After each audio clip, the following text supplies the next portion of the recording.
What's up? This is the Gospel according to Mark with a C. He is I and I am he. Just taking some time to tell you exactly what's on my mind. And right now, I want to discuss this article that I saw. Did you guys know we are living history? We're a part of living history. It's all around us. Wow. And what am I talking about? I'm talking about the first drag queen superhero ever in our lifetimes. It's so exciting. And I want to share this with you. Have you heard about it?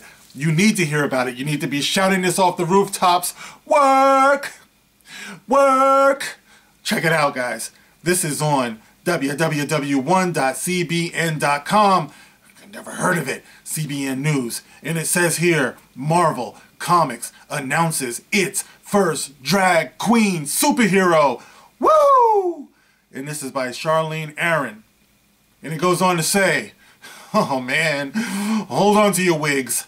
In the latest issue of its Iceman comic book series, Marvel Comics introduces a new superhero named Shade. Or is it Sade? Or is it Shad? I don't know. It's spelled Shade, so I'm going to say Shade. Shade is a mutant superhero drag queen. Actually, this is giving a whole new meaning to the term X-Men. Okay. Shade is a mutant superhero drag queen, the first ever drag queen in a Marvel series. According to Mashable, Shade possesses teleportation powers and can create and enter a pocket dimension inside her handheld folding fan. What the fuck is that? Okay, according to Mashable, Shade possesses teleportation powers and can create and enter a pocket dimension inside her handheld folding fan. Pocket dimension inside her fan? That's about as useless as form of water. Okay. Shade will be included in the latest issue of the Iceman series, which was written by an openly gay man, Cena Grace. Openly gay. Here I am. Take me as I am. I am out. I am openly gay. That always makes me laugh when somebody is openly gay. Ooh, I'm here and I'm queer. Woo! Hi. Where is it? The lead character in the Iceman comic book series is named Bobby Drake, who is gay. There's a whole lot of gayness in this article. You'll have a gay old time. And he says, I really wanted this series to push readers into a new and better story. Wait, I'm sorry, I'm flubbing. Like I said, my contacts get dry and I can barely read anyway, so bear with me. I really wanted this series to push readers to new and better stories about the whole queer experience and how it applies to being both a mutant and a superhero. Grace said in a recent interview with The Advocate, of course, there's a million different queer perspectives and we're only scratching the surface. Of my ass. This is not the first time a drag queen superhero has been featured as a cartoon character, though. Last summer, Netflix debuted an LGBTQ-themed animated superhero show with cross-dressers called Super Drags. Oh, God. Cross-dressing superheroes. Ooh, I'm starting to lose my contact. I told you it was dry. Cross-dressing superheroes. Sorry.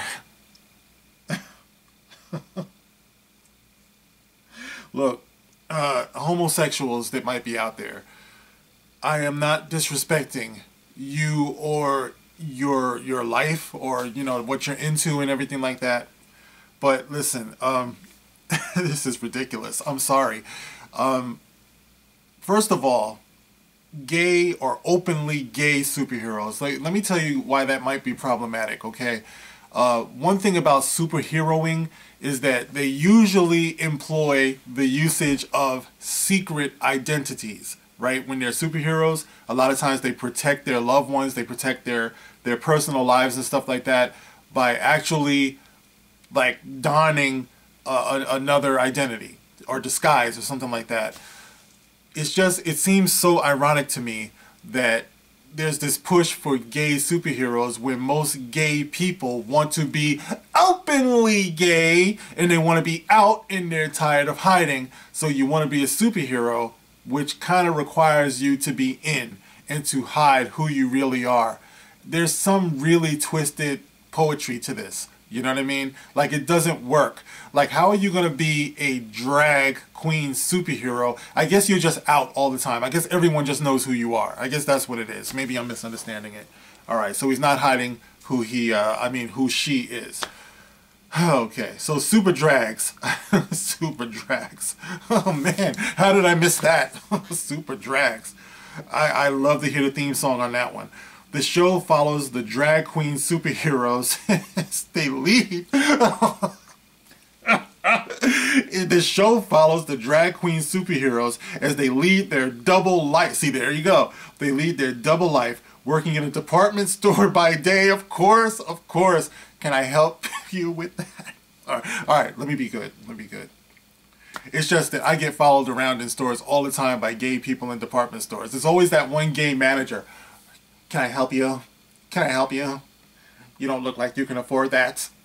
It's always like some black gay guy too, you know what I mean? Like the most snooty one of all, you know, is this black gay guy who comes out. I don't even know what you do for a living. Look at you. Oh, no fashion sense at all. Oh my god, this is horrible. Okay, so the show follows the drag queen superheroes as they lead their double life working in a department store by day before transforming into super drags at night. Guys, you can't make this up.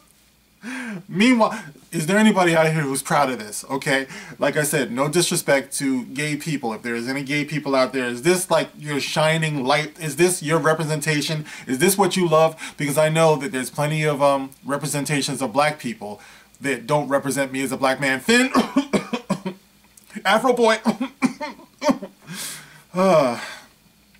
Meanwhile, more than a dozen former transgender people are shedding light on what it's really like to change their gender and why it doesn't work. Uh-oh.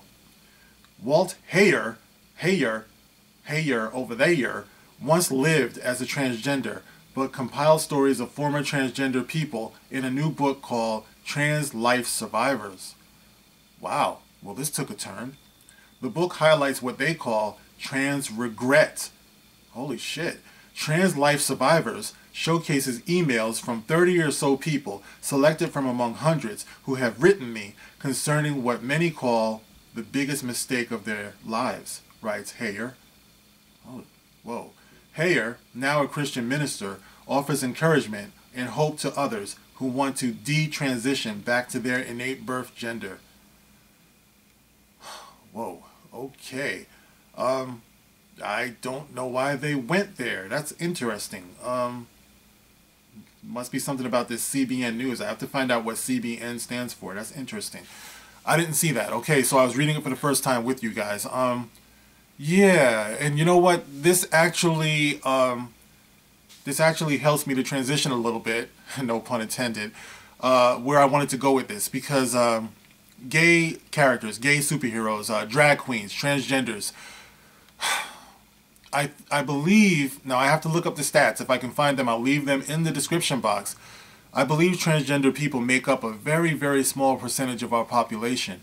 So once again, I have to ask the question why it's so urgent to make these characters, you know, to put these characters into a widely distributed comic book, you know, so that kids can read it and things like that. Because I know, for example, my son, I'm really trying to encourage him to read. For some reason, I have to like shake this kid and, you know, I need you to read, you know, every night. He's got to read for like 15, 20 minutes, you know what I mean?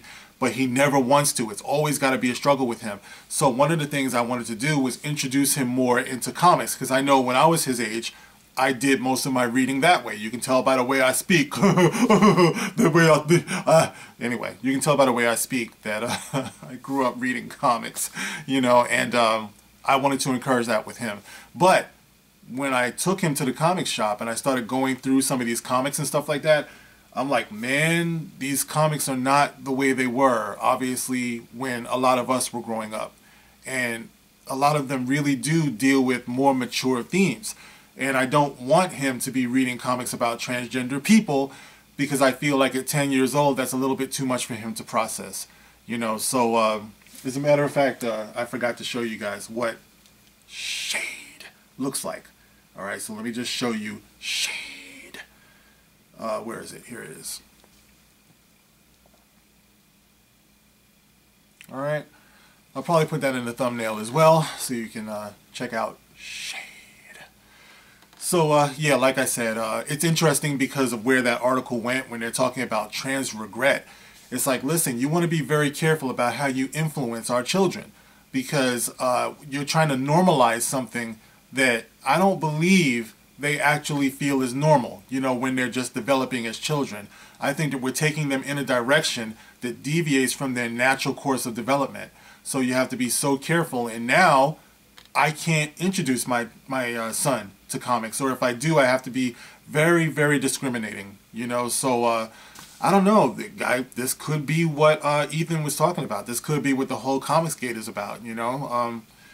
I've seen things written about it, you know, some of it is not very flattering at all, but when I look at things like this, I'm like, well, yeah, it is kind of going too far, at least in my opinion. You know, that's just too much. I mean, if you want to have gay or trans superheroes, that's fine, but it should be marked as mature, like more mature reading. There should be like some type of disclaimer.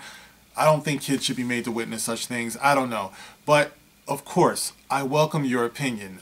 You know, either you agree, you don't agree, you have something extra to add that maybe I'm not considering. Please feel free to express yourself in the comment section. Just do it respectfully. That's all I ask. All right, guys. So, like I said, I can't wait to hear your ideas and opinions on this. And as always, I would like you, if you care to, I would like you to like, share, and of course subscribe. I do appreciate it. And I will see you guys on the next one. This is The Gospel According to Mark with a C. Rock on.